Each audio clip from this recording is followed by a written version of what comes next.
my beauties and bees, and welcome to another episode of Bree's Bestiary. This is a kind of a special episode too, because I threw it together last minute because I was so excited to find out some details about the topic, some fun details. So today on Bree's Bestiary, we are going to be talking about domestication or semi-domestication, as the case may be. We've domesticated a lot of creatures throughout human history, obviously for varied purposes.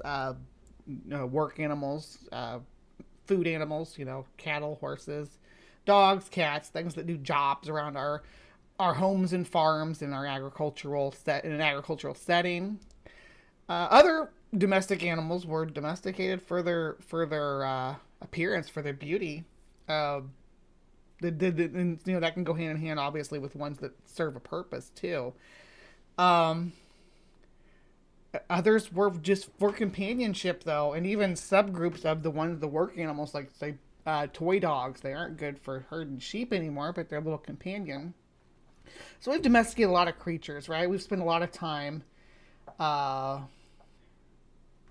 interacting with intelligent creatures and building relationships with them that are mutually beneficial to both species. The most prominent examples of this that come to mind are obviously, pigs and dogs. We've spent a long time domesticating dogs, a long time. The thing we've done with dogs is basically regress them so they stay children forever, which is kind of cute and sad at the same time. But another group of super intelligent animals that we've domesticated over the centuries, over the millennia, we don't talk about very much about, but they're super intelligent, and it's kind of makes you wonder where did this all begin. So let's look, just take a little glance through the lens here at the domestication of pet birds.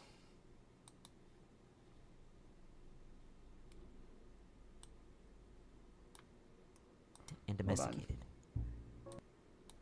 So what exactly is considered a pet? Pets are animals that are kept for pleasure, and they have been both tamed and domesticated. Now, a domestic animal has also been tamed, and is kept by humans as a food source, for work, or only for pleasure. However, not all domestic animals are pets, though they can be. Think of a chicken, pig, or cow. And not all tame animals are domestic, like an elephant or tiger, for instance. So, being that a pet is only an animal that is both tamed and domesticated, and not solely one of the two, we can pinpoint when humans began to have birds as pets. Birds were first caged for their beauty and therapeutic purposes more than 4,000 years ago. I want to speculate that being a food source probably came into play there too. Before that, birds had already been associated with human settlements as dinner, not as pets. Egyptian hieroglyphics depict what appear to be the first pet birds, which are known to be ducks, falcons, doves, and geese. Here's a little glimpse into ancient Egyptian society and its use of birds as pets.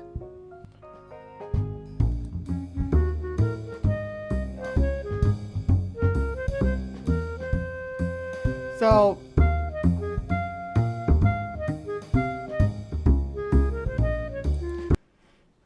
actually, I'm just gonna let that play because it's just music from here on. So, we've been domesticating birds for a long time and putting them in little cages and showing off their pretty plumage and making stuff out of their molted feathers and keeping them as friends and companions. Having them have their little families and our families. And it's been that way for thousands of years, right? But when it comes to the domestic birds, and again, the super intelligent domestic birds, you want to think about and you want to remember that parrots are as smart as like a 5-year-old child, right? Parrots are brilliant birds, and they've been part of our sailing culture for a long time. Did you know that there's truth to the pirates and parrots phenomena?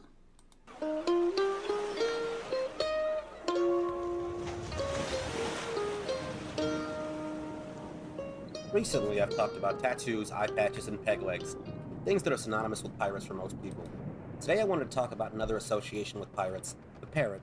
This trope entered popular culture first with the Daniel Defoe novel, The Life and Adventures of Robinson Crusoe, which was almost certainly inspired by two buccaneers that were marooned. Robert Louis Stevenson's Treasure Island further added to this with Long John Silver's talking parrot, Captain Flint, but did historical pirates actually have parrots as pets? Before we answer that question, I want to thank today's sponsor, Gaia Industries. Gaia manufactures I'm everyday actually going to items out let of this bamboo play instead of because I like plastic, Gaia. and hopes to create a community that wants to help the planet in any small way possible. I live in a coastal city and have seen firsthand the amount of plastic waste that washes ashore on beaches. Gaia makes products like hairbrushes, combs, straws, toothbrushes, and even a really cool water bottle with a built-in tea infuser. And trust me, this does make a difference towards keeping our oceans cleaner. If I didn't really believe in this company, I wouldn't have agreed to the sponsorship. So go check their website out and see what you think. You can use the discount code PIRATESPORT for 25% off your order, and to my Patreon subscribers, you guys can get a 35% off discount. I will post your discount code in a Patreon members-only post. Getting back to the topic of this video and the question, did pirates have parrots? The answer is a remarkable yes. In this instance, we have an account of a 1676 Buccaneer raid on Alvarado, Mexico, written by William Dampier. Dampier wrote, "The tame parrots we found here were the largest and fairest birds of their kind that I ever saw in the West Indies. So I'm guessing they're talking about macaws here, which are huge. Macaws are absolutely massive because those are from South America, right? The macaws are as big as they're the biggest parrots. They're, when you think of a big parrot, the scarlet macaw, the big red one with the white under its eyes, the green and blue macaw. Any of them they're huge. The hyacinth macaw, which is the biggest, that big blue one with yellow around its eyes. All of those are macaws from the New World, right? The African and East Indian parrot species tend to be smaller. I think the gray parrots on the larger size, and they're about the size of a 2-liter bottle, whereas scarlet macaws get quite a bit bigger than that. Their color was yellow and red, very coarsely mixed, and they would prate very prettily. And there was scarce a man but what sent aboard one or two of them, so that with provision, chest, hen coops, and parrot cages, our ships were full. Now obviously not all of these buccaneers wanted a pet bird, but back in Port Royal, Jamaica, parrots would have been both very easy to sell and quite lucrative. Just like today, these beautiful exotic birds were in demand, and it wasn't unusual for wealthy Europeans. It was like a status symbol. It's like a status symbol though to have a big fancy bird, and the bigger and the prettier your bird, the more fancier and prettier your menagerie, the higher your status in society in Europe at the time. Or colonialists to keep them for pets. Native Americans also kept parrots for pets, and skeletal remains as well as feathers have been found as far north as Utah and Colorado, well outside of their native ranges. It's quite possible that sailors and pirates may have traded with native peoples to obtain these birds as well. African parrots were kept for thousands of years and were mentioned in literature as being pets, likely reserved for the ultra-wealthy. That's one of the smartest species of bird right there. That's the African gray parrot. We're going to dig into that just a little bit here. A little bit more about the African gray parrot. Or nobility. For example, in Shakespeare's play, Henry IV, the title character, Henry, Prince of Wales, remarked that ever this fellow should have fewer words than a parrot, and yet the son of a woman. There are also quite a few portraits of people with parrots, and the birds were often given as gifts. Pirates, in all that they did, seem to have liked to emulate the upper class, and so it would make sense that they would also want a parrot. This might have given them an air of prestige when they made port, or maybe they just thought the birds were cool. It wasn't just pirates that kept parrots. Many sailors of the time period would have come across them and either sold them or kept them for companions. In addition to parrots, monkeys were also popular pets, both for sailors and the rich back in Europe.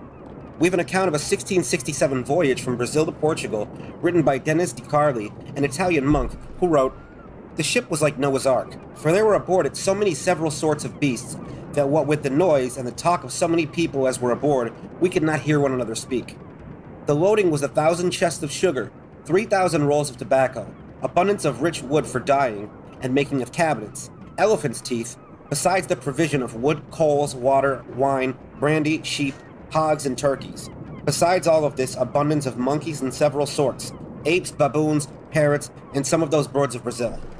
Again, sailors and pirates. So I'm guessing it's probably talking about some different hornbill birds and stuff too. Just the whole menagerie trapped in the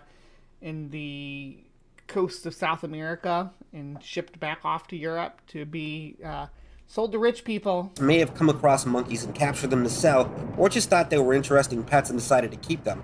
There was at least one confirmed privateer/pirate ship that had a monkey aboard, the Dauphine, which wrecked in St. Malo in 1704. The remains of what turned out to be a Barbary macaque were discovered in the shipwreck. So in this case, it turns out that two very popular pirate associations are true, and it's possible, if not probable, that the real Pirates of the Caribbean would have indeed had parrots, as well as a monkey like Jack. But I would bet against him turning into a skeleton under the moonlight. I hope you all enjoyed this episode, and I want to thank you all so much for your support. So yeah, they did have parrots on pirate ships. Interesting to learn that. There was something else I wanted to. Let me see if I can find the timestamp for it. It's when they start talking about the book. Here we go. So I'm gonna do. There's just a brief little wrap up of the history of gray parrots in captivity that I wanted to cover. In the 1800s, Dr. W.T. Green wrote several volumes on bird species such as the gray parrot and the part before this is just about Alex the parrot, which I would rather cover as a standalone topic. So I'm just using the history here. How to treat it in 1885. He believed this parrot was actually known to the ancient Hebrews some 4,000 years ago. So some Egyptian hieroglyphs. They're talking about the African gray parrot with its scarlet tail, very distinct, claiming that it was known by the ancient Hebrews and known in the ancient Near East. Depict pet parrots, some possibly being African greys. The ancient Greeks valued parrots as pets as well, and this custom was adopted later by ancient and wealthy Roman families who kept them in ornate cages. The first recorded observance of African greys by Westerners occurred in 1402 when France occupied the Canary Islands and several species had then been introduced. As Portugal's trade relationship with Western Africa developed, more birds were captured and kept as pets in Europe. Portuguese sailors frequently called the gray parrot a jaco due to the sound of their natural cry, and it seems that they were kept on ships as company for long sea voyages.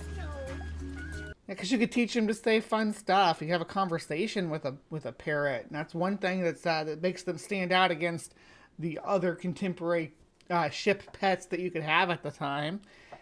Ship cats being obviously the most common, obviously, right? Cats, but parrots, monkeys, as they mentioned before, monkeys were on ships. Sometimes they have a dog, but more often it was a cat. Tortoises also found their way onto ships for a variety of reasons as pet and backup food supply as well.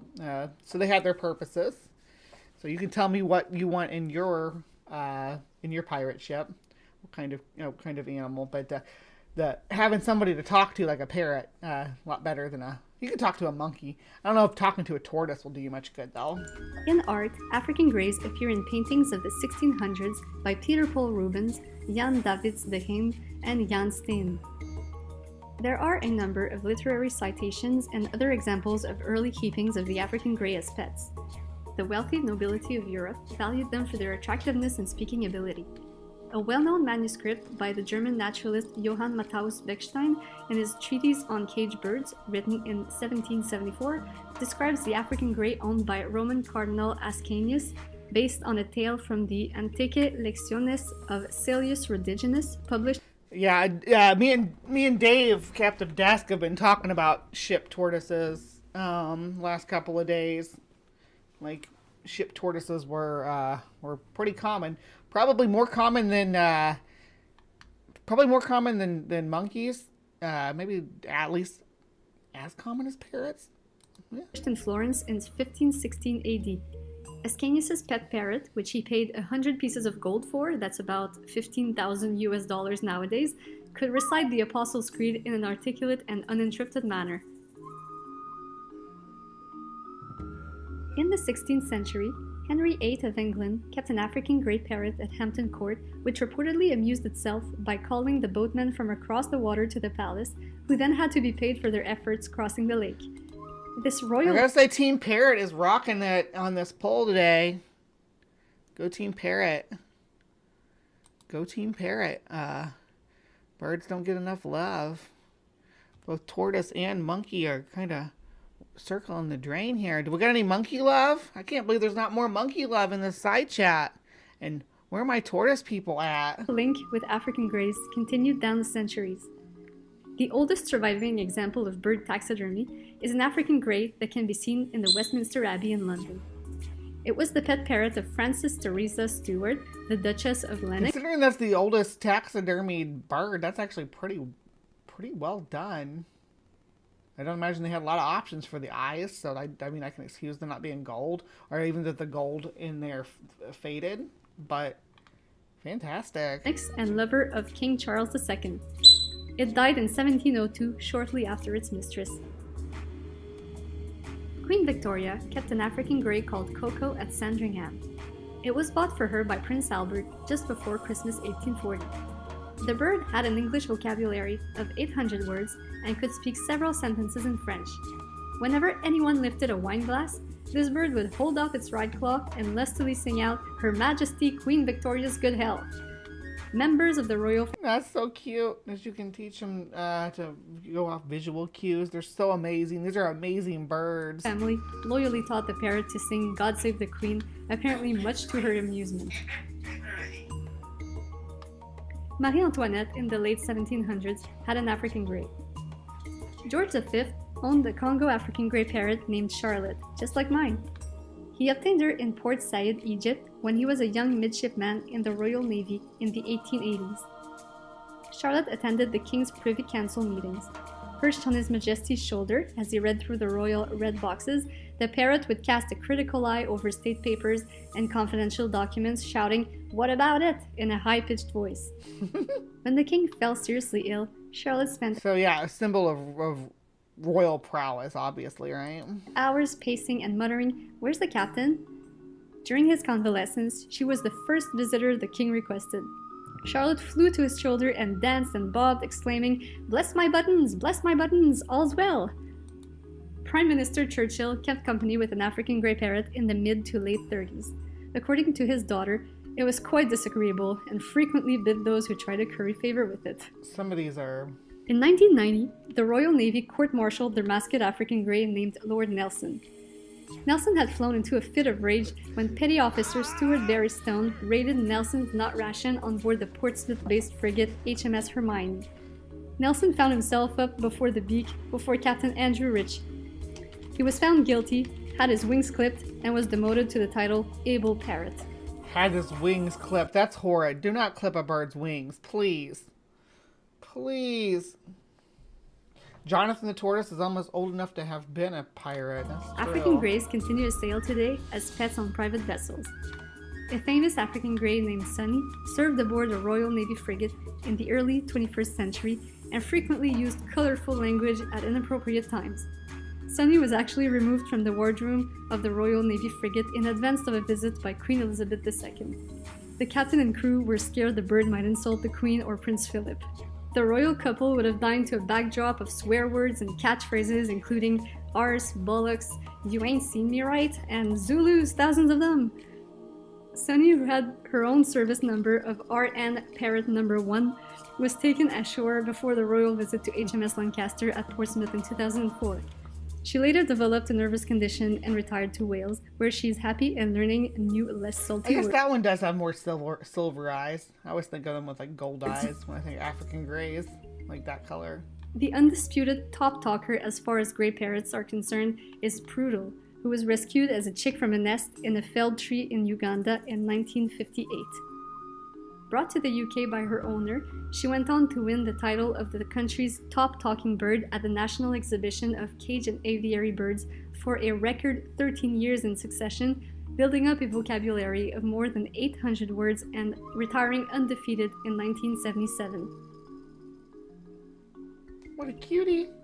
Probably the Pretty most bird. famous African grey was Alex, who is deemed the only non-human to ask the existential question, "What color am I?" He was born in 1976 and became famous for being the subject of a psychological experiment at 3 universities, What color am I? including Harvard.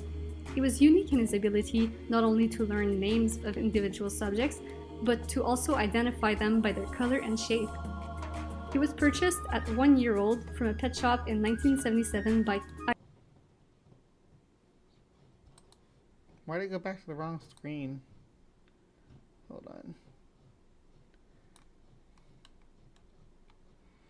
What are we doing? There we go.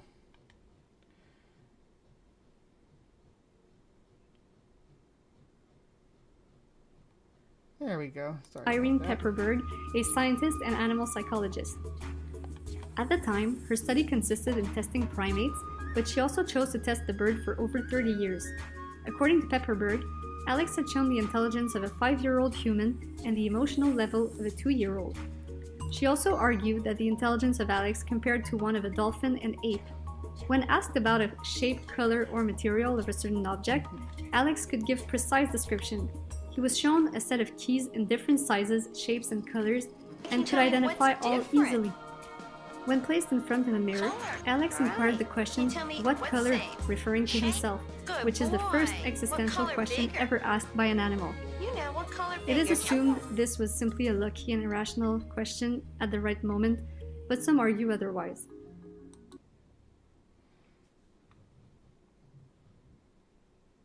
All right.